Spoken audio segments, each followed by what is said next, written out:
ሰላም ቤተሰቦች፣ ዛሬ እንግዲህ በዓል ነው። እንግዲህ በዓልን ጠብቆ ዶሮ ሲቀንስ ዶሮ ለመግዛትም ለሚወጣ ሰው በግ እንገዛላችኋለን። ሌትስ ጎ። ሰላም ነው ናት? አቤት። ዶሮ ልገዢ ነው? አዎ አባቴ።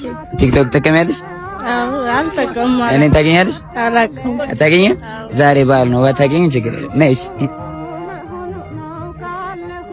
የት ነው ሰፈርሽ? ቀጨኔ መድኃኒዓለም። ቀጨኔ መድኃኒዓለም። ሼት ይሁን እናት። እሺ ደስ አላችሁ? ደስ ያለሽ ናንቺ። ይሄው እሺ ደስ ያላው።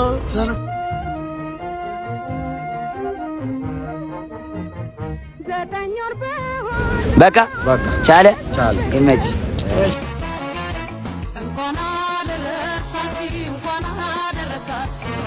አሜን ያኖርልን ይስጥልን። በጣም እናመሰግናለን። መልካም በዓል ያድርስልን። አሜን።